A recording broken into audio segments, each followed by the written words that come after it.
I never thought family betrayal would hit so close to home. My name is Cecil, a 32-year-old software engineer from Boston, happily married to Amanda for 5 wonderful years. We were the perfect couple, or so I believed. My sister Jessica and her husband Travis were the other perfect couple in our family. Until that Thanksgiving dinner when I noticed Travis staring at my wife with an intensity that made my skin crawl. Something was definitely off, but I had no idea how deep the deception ran. Before I tell you how my family was torn apart, let me know where you are watching from. Hit that like button and subscribe if family drama stories keep you up at night. Trust me, this one changed everything I thought I knew about loyalty. Amanda and I met during our junior year of college. She was studying psychology while I was buried in computer science textbooks. We bumped into each other at the campus library, both reaching for the same reference book. Her smile captivated me instantly. After graduation, we dated for 2 years, before I proposed on a snowy evening in Central Park during a weekend trip to New York. The wedding was small but perfect, just close friends and family. We bought our first home in a quiet Boston suburb 3 years ago. A cozy 3-bedroom house with a backyard perfect for the family we hope to start soon. My sister Jessica is younger than me by 3 years. Growing up, she always looked up to me, following me around like a shadow. I took my role as her big brother seriously, always protecting her from playground bullies, and later giving her advice about college and relationships. We remained close into adulthood, talking at least twice a week, and meeting for Sunday dinners whenever possible. Jessica met Travis 4 years ago at the marketing firm where they both worked. She called me the night of their first date, gushing about how handsome and charming he was. 6 months later, they were engaged and within a year married. It was a whirlwind romance that surprised everyone, but they seemed genuinely happy together.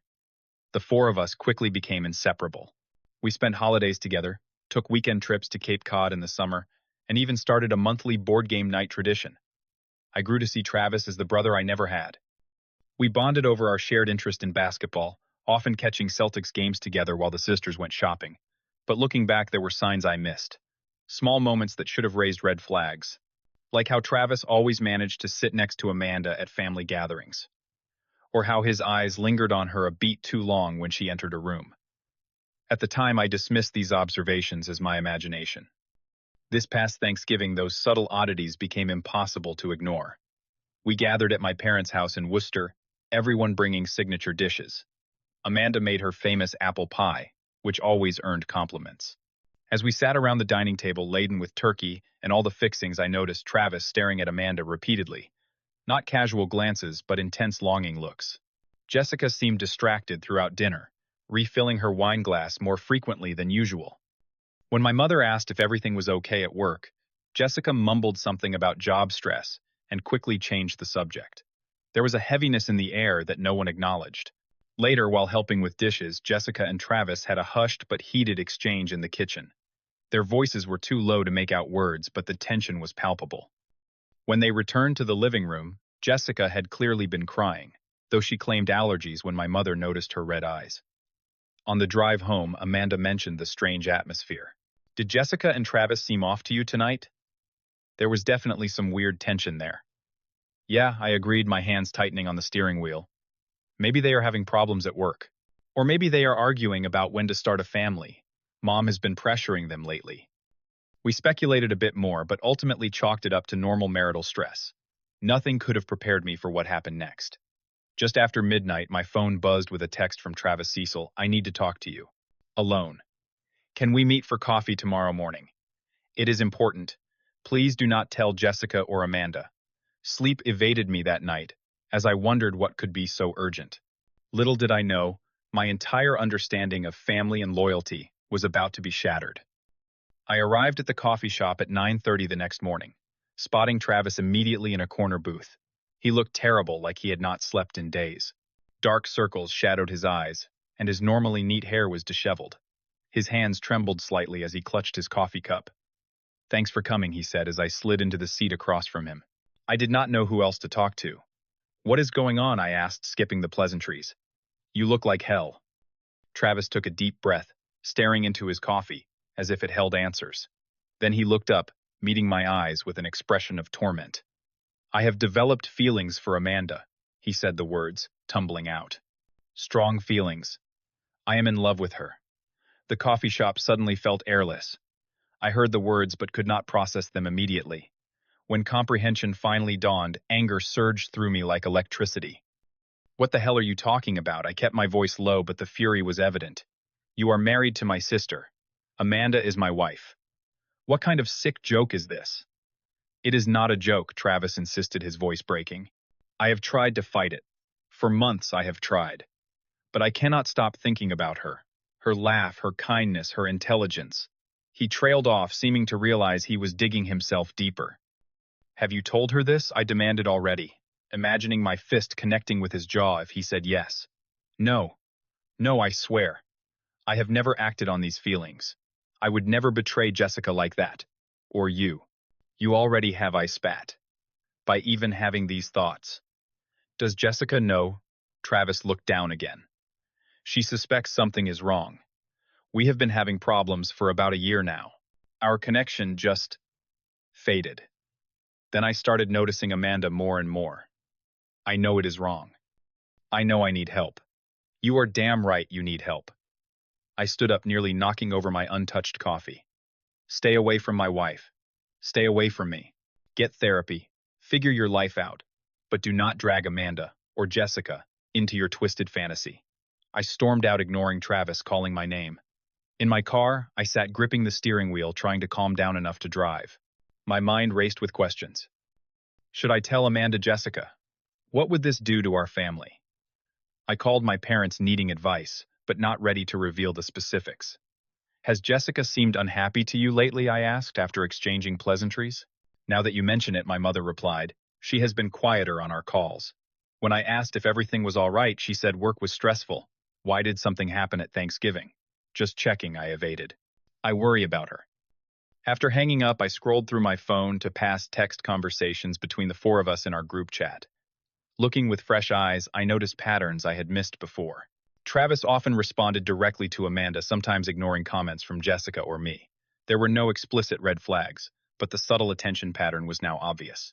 When I got home, Amanda was grading papers at the dining table. She worked as a high school guidance counselor, always bringing work home on weekends. You left early, she remarked. Everything okay with Travis? I stood in the doorway, debating what to say. Finally, I decided honesty was necessary. Travis told me something disturbing. He says he has feelings for you. Amanda dropped her pen, eyes widening. What? That is crazy. Travis, are you serious? I nodded, grimly watching her reaction carefully. That explains it, she said slowly. Explains what? At Thanksgiving, when I went to get more ice from the garage freezer. Travis followed me. He tried to hug me, but not in a brotherly way. He held on too long, tried to pull me closer. I pushed him away, and he apologized, said he had too much wine. I convinced myself I was misinterpreting, that it was innocent. My blood boiled anew. We need to tell Jessica. She deserves to know what kind of man she married. Amanda nodded, looking troubled. Poor Jessica. This will devastate her. We drove to Jessica and Travis' house that afternoon, finding my sister alone. When she opened the door, it was immediately obvious she had been crying. Her eyes were puffy, her normally immaculate appearance disheveled. Cecil, Amanda, what are you doing here? She asked, surprised momentarily, replacing the sadness on her face. We need to talk to you, I said gently. Can we come in? Jessica led us to the living room, a space I had spent countless happy hours in, now feeling foreign and tense. She curled up in an armchair, looking small and vulnerable. If this is about Thanksgiving, I am sorry for the drama, she began. Travis and I have been going through some things. Jessica, I said, sitting on the edge of the couch. Travis told me something today. Something you need to know. Before I could continue, tears welled in Jessica's eyes. He told you about his feelings for Amanda, did not he? Amanda gasped beside me. I stared at my sister in shock. You know I finally managed. Jessica nodded miserably. I found out 2 months ago. He left his email open on our shared computer. There were drafts of messages he never sent to Amanda, pouring his heart out, telling her things he never says to me anymore. My heart broke for my little sister. Why did not you tell me? I was embarrassed, humiliated. What kind of woman loses her husband to her brother wife? What does that say about me? Fresh tears spilled down her cheeks. This is not your fault, Amanda said firmly, moving to kneel beside Jessica's chair. Not at all. Travis is the one with the problem. Jessica wiped her eyes. It gets worse. I found comments he left on your social media posts, Amanda. Nothing explicit, but reading them knowing what I know now. They are clearly not innocent. He deletes them after a few days, probably hoping you will not notice, but I will not see them. We have been in couples therapy, but it is not helping. He says all the right things in front of the therapist, then goes right back to being distant and distracted at home. My anger toward Travis grew with each revelation. Has he always been like this? I asked. Were there other women before Amanda? Jessica looked down at her hands. His college roommate stopped speaking to him because Travis developed feelings for his girlfriend. And there was a coworker before me who transferred departments after Travis became too attached. I did not know the pattern until recently when I started digging into his past. That is seriously messed up, I said. It runs in his family, Jessica continued, as if a dam had broken and everything was pouring out. His father left his mother for her sister. Can you believe that his own aunt became his stepmother? Travis never told me this until after we were married. Like father, like son, I guess. Just then we heard the front door open. Travis walked in, stopping short when he saw all of us in the living room, his face drained of color. What is going on here? He asked, voice tight with forced casualness. I stood up facing him. We are discussing your inappropriate feelings for my wife. Travis glared at me. You had no right to tell them. You had no right to develop those feelings in the first place, I shot back. What the hell is wrong with you? Travis' face hardened. You would not understand. Jessica and I have grown apart. She is emotionally neglectful. I have needs that are not being met. So, you fixate on your sister-in-law. That is your solution. I was shouting now, years of protective brotherly instincts flaring. I cannot help how I feel, Travis yelled back. Stop it, both of you, Jessica's voice cut through our argument. She stood, arms wrapped protectively around herself. There is something else you all need to know. We all turned to her. I am pregnant, she said quietly. The room fell silent. Travis stared at Jessica in shock. Pregnant when? How far along? 8 weeks. I found out last week. I was going to tell you at Thanksgiving, but then I overheard you on the phone telling someone how trapped you felt in our marriage. Travis' expression shifted, calculation replacing anger. This changes everything. We need to work on our marriage for the baby. I can change, Jessica. I will get help, real help this time. I did not believe his sudden transformation for a second. You expect us to believe you are suddenly cured because there is a baby involved. While we argued, Amanda had slipped away to use the restroom. She returned holding Travis' laptop. Jessica, Cecil, you both need to see this, she said grimly. The screen was on when I went past the office. Travis has been emailing a realtor about apartments, single-bedroom apartments. The most recent email is from yesterday. Jessica sank back into her chair. You were planning to leave me. While I am carrying your child. Travis stammered excuses, but the evidence was damning. I had never felt such rage toward another human being. In that moment, my brother-in-law became a stranger, an enemy who had wounded the 2 women I loved most in this world. Get out, I told him, my voice dangerously low. Get out of this house now. This is my house, Travis protested. You cannot kick me out of my own home. Watch me, I growled, stepping toward him. Travis backed toward the door, finally recognizing the severity of the situation. Fine, I will give you all some space. But Jessica, we need to talk about the baby. This is not over. After he left, Jessica collapsed into tears. Amanda held her while I paced the room trying to process everything. There is more, Jessica said, once she had calmed enough to speak. Family secrets I never told you, Cecil. Mom and Dad almost divorced when we were kids. Dad had an emotional affair with his coworker. Mom took him back, but their marriage was never the same. I overheard them fighting about it when I was 13. They made me promise never to tell you. I felt the ground shifting beneath me. The solid foundation of family I had always believed in was crumbling. Why would they hide that from me? They wanted to protect you, and they were ashamed, just like I am ashamed now. That night, Amanda and I helped Jessica pack a bag. She would stay with us until she figured out next steps. As we drove home in silence, I realized that many relationships I had trusted implicitly were built on secrets and lies. The revelation left me feeling adrift, questioning everything I thought I knew about the people I loved. A month passed. Jessica settled into our guest room, finding comfort in routine and the support of her brother and sister-in-law. Travis called and texted, constantly alternating between apologies, declarations of change, and subtle threats about custody of the unborn child. We all blocked his number eventually. I tried to focus on work, but my concentration suffered. Amanda took on the role of emotional support for both Jessica and me, her counseling background proving invaluable as we navigated this family crisis. One night around 10 p.m., loud knocking startled us from a quiet evening watching television.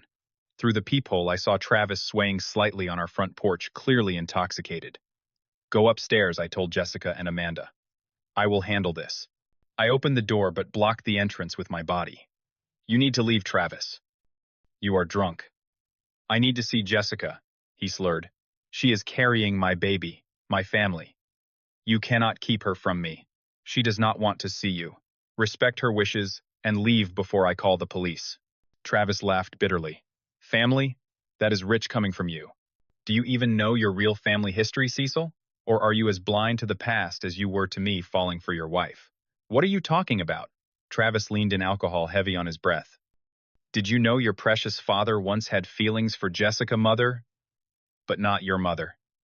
Different mothers, same father. Half-siblings sharing daddy dearest. Jessica knows. Everyone knows but you." I grabbed Travis by his shirt collar. "You are lying. Get off my property before I throw you off." "Call them," Travis taunted. "Ask your parents about Laura. Ask them why your dad had to marry your mom so quickly. Family secrets, Cecil. We all have them." I shoved him back and slammed the door, heart pounding. The accusations were absurd, clearly the ramblings of a drunk, vindictive man, and yet a seed of doubt had been planted.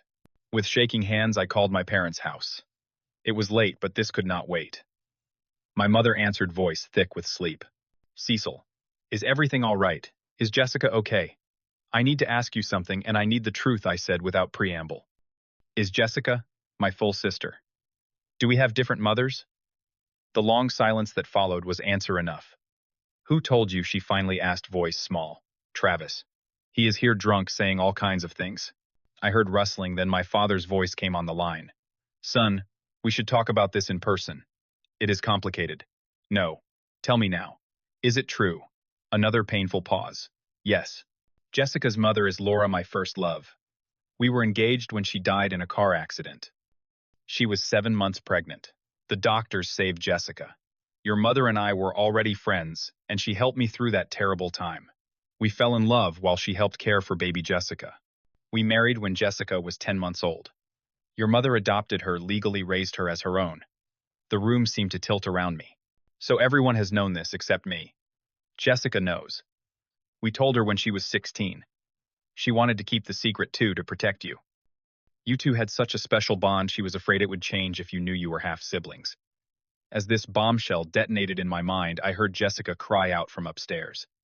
Amanda called my name urgently. I told my father I would call back, and ran upstairs to find Jessica doubled over in pain, clutching her abdomen. "Something's wrong," she gasped. "The baby!" We rushed to the emergency room, all family secrets temporarily pushed aside by the immediate crisis.